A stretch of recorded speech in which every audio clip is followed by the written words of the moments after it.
Knowing your loved one is approaching their final 24 hours can feel overwhelming. This video is here to help guide you through that time, know what to expect, and how you can help.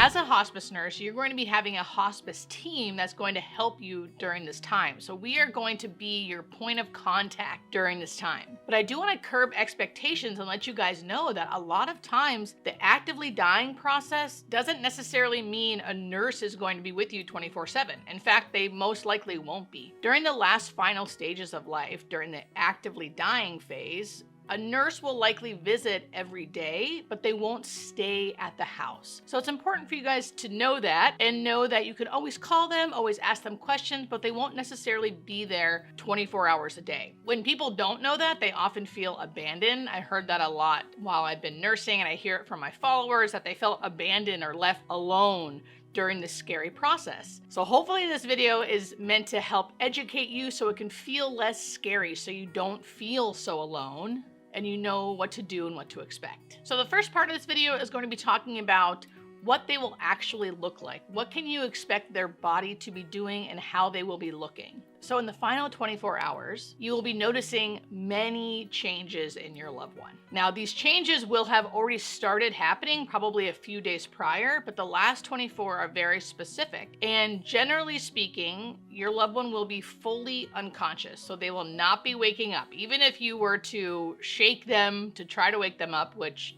do not do that. But even if you were to do that, they wouldn't wake up because they are fully unconscious. They likely have not had any food or water in days, and that is okay. Because as you've seen in my other videos, I've talked about how our bodies are built to die, and this is a normal biological process. Our body will actually start shutting down its hunger and thirst mechanism. So it's very normal. So no food and water for likely days. Their eyes and mouth will likely be open. This can freak people out sometimes because their loved one looks a little different. You know, their mouths are hanging open, their eyes are open, but their eyes look glossy and a little weird. Now that is normal. And why is that happening? It's because all of their muscles are relaxed. So it takes a lot of muscles to keep our mouth shut. It takes a lot of muscles for our eyes to blink, our eyes to be shut. It actually takes a lot of brain function and a lot of muscles working for that to happen. At the end of life, those muscles aren't working. The brain is kind of offline and the body is really relaxed. So although it looks weird, think of it as your loved one being super, super relaxed, because that's what it is. They're showing you, my body is relaxed. So their mouth might be open, their eyes might be open. Now, one of the scariest parts for people is seeing the changes in breathing. When someone's at the end of life, they will be breathing differently. This is a biological and a metabolic thing happening in their blood chemistry, making them breathe different. They are not suffocating. They are not struggling to breathe. This is truly a biological response to the body shutting down. So it's scary if you don't know that. But know that it's a normal thing, is to be expected. I would say almost every single person at the end of life, especially if they're dying naturally, will have changes in breathing. So what will those look like? They might have long pauses in between each breath. They might breathe kind of like guppy breathing, like they're almost like gasping for air, or they'll take short little breaths and then hold their breath. Short little breaths and then hold their breath. All of these different types of breathing, even if I didn't mention something that you might have seen, all of it is normal and your loved one is okay. Again, it's just a biological response to their body slowly shutting down. Another thing that can feel really scary is something called terminal secretions. Now, the nickname for it is called the death rattle. The death rattle happens usually the last 48 to 24 hours before death. At this 24-hour mark, you may be hearing like a wet breath or a gurgling breath coming from your loved one. Again, very normal, to be expected, and your loved one is not drowning on fluids, or it's not coming from their lungs, which most people think it is. It's really in the back of their throat. Now, if you think about it, you and I are creating saliva in our mouth unconsciously. Our body's doing it for us, and then our brain will swallow that saliva all throughout the day. At the end of life, that's not happening. The brain, like I said, is kind of offline. The muscles are relaxed. So it's still creating saliva to keep the mouth moist, because that's comforting, but it's collecting in the back of the throat. And then the mouth is open, like I said before. So with every breath, that wetness of the breath goes over that little bit of saliva and it causes a gurgling noise. So that's what that is. And there are many things we can do to help with that, which I will talk about later in the video. Changes in skin color. So definitely those last 24 hours, you may see some changes in skin color. They may look a little gray, possibly a little blue, a little purple, just a little pale, just off, a little off, right? That's all very normal. It's just because of circulatory issues going on in the body. Again, the body's slowly shutting down, so the body is changing color. Now, it doesn't always happen, but it can happen, and please know it's normal and not affecting your loved one. Also with the skin, you may notice mottling. So they may look the same color, but like their fingers and toes, sometimes the tip of the nose or around the kneecaps can start mottling, which picture like a marbly color. So their skin might be white, but like their veins look really purple. So it's like a color change, but only in the extremities or the tip of the nose or around the knees. You do notice it more, I feel like, in Caucasian people, but it can happen to anybody. Again, normal and just a circulatory issue that's not causing any pain or harm. And lastly, temperature changes. It is normal for people to have changes in their body temperature at the end of life. You don't always see it, but definitely in the last 24 hours, people can spike fevers, or they can like feel really hot, but their temperature's cold, or their temperature's high, but they feel really cold. So all of that is normal. Really, we have this core ability to keep our core temperature around 98.6 as we're alive. And as the body is slowly shutting down, that core temperature stops being able to regulate. So it will fluctuate, and the person will feel hot, but be cold, be hot, but feel cold, all very normal. It's important to know that I'm talking about the last 24 hours of life. So all of these things combined are what is called the actively dying phase. In the last 24 hours of life, these things are just more pronounced. A lot of times people want to know, like, how much longer is this going to be? Like, because the actively dying phase can last for a few days. Now, these final 24 hours, these symptoms will just be usually more pronounced.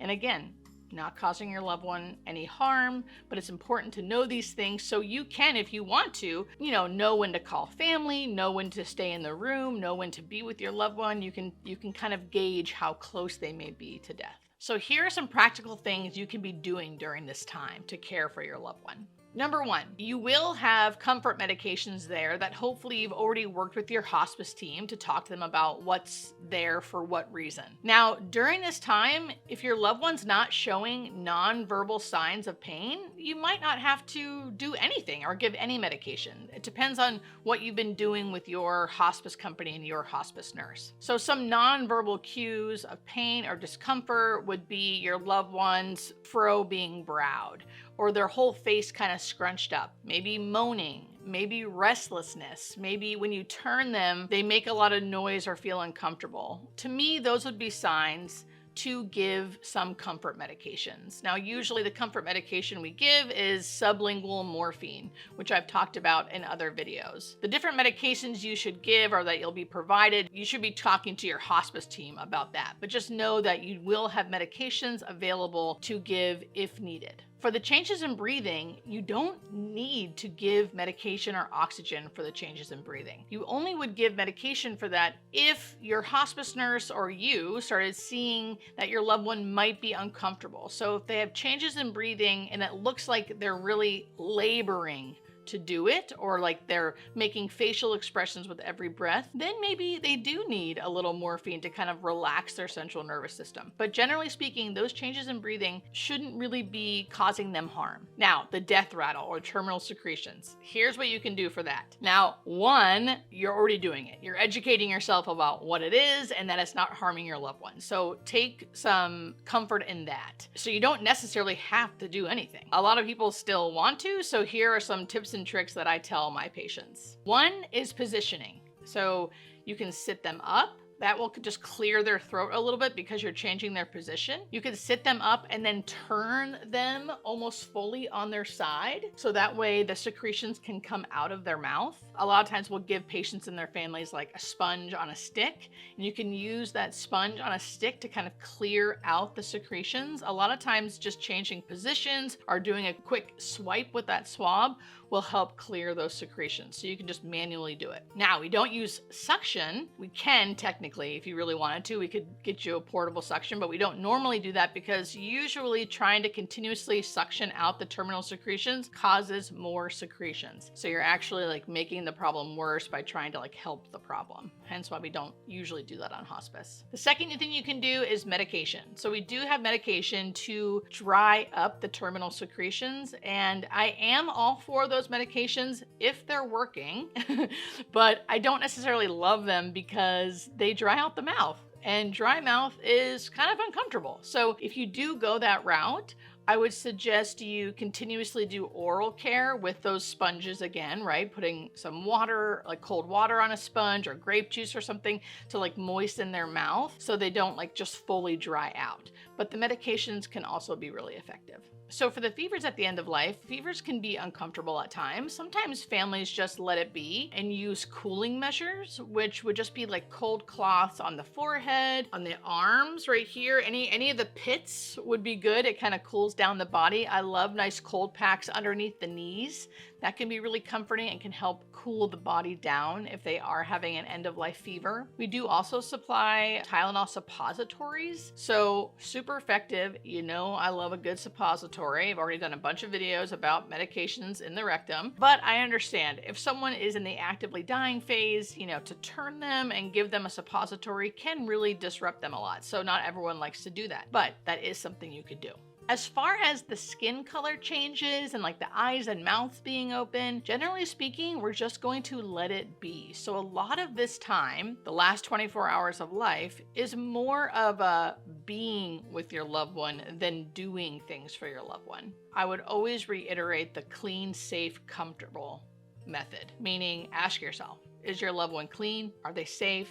Are they comfortable?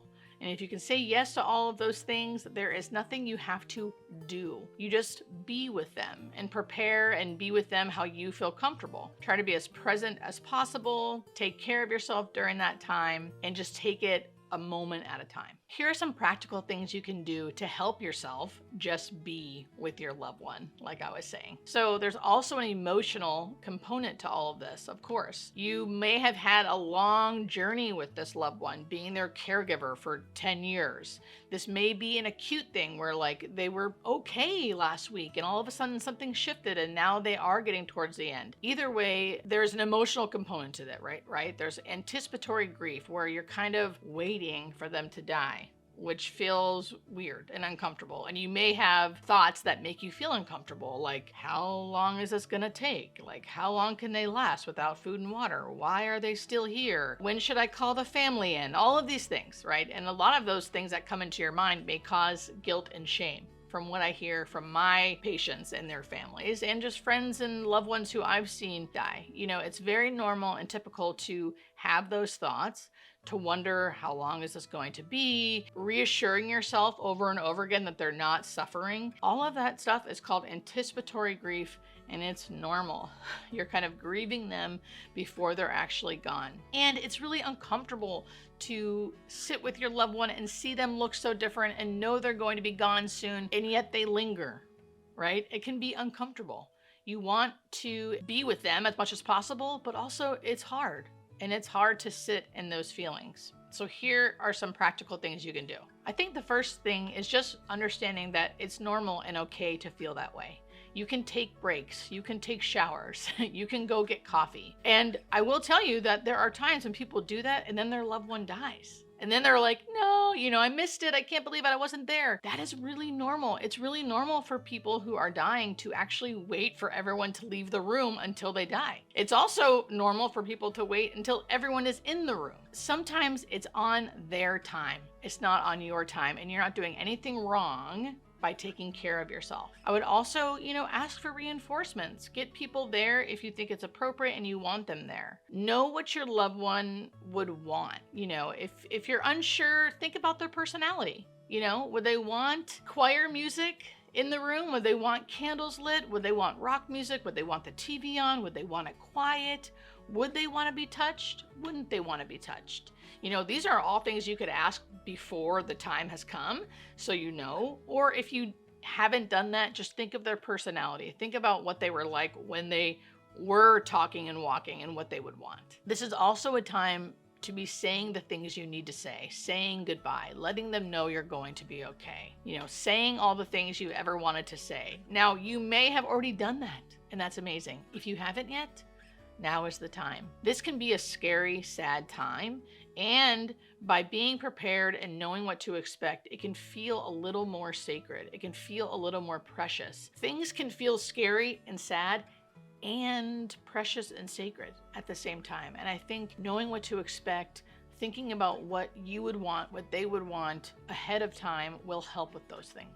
And remember, there is no right or wrong way to say goodbye. Everyone's gonna have their own journey. You're gonna have family members come in that may not be doing what you would be doing. That's okay, because everyone has their own journey. As long as they're not like disrupting the whole thing, then we're good. Now, if you do have conflicting issues or people start fighting, this is also normal and complicated. Please talk to your hospice company. Please have the social worker come in, have a family meeting. If you already know your family is going to be like that, if you already know there's one or two people who are going to cause a fuss or who don't agree with what's going on, use your hospice company. Have them have a family meeting with the social worker, with the doctor, and try to all talk it out before this is happening.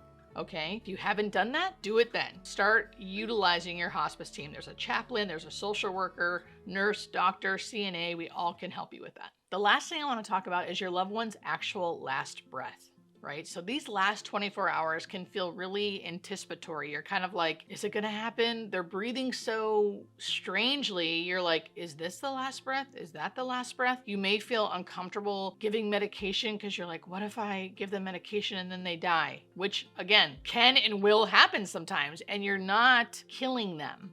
It's not the medication that has done it. You are providing medication that you've been providing this whole time, and the body is just slowly shutting down. There will always be a last breath. There will always be a last medication given.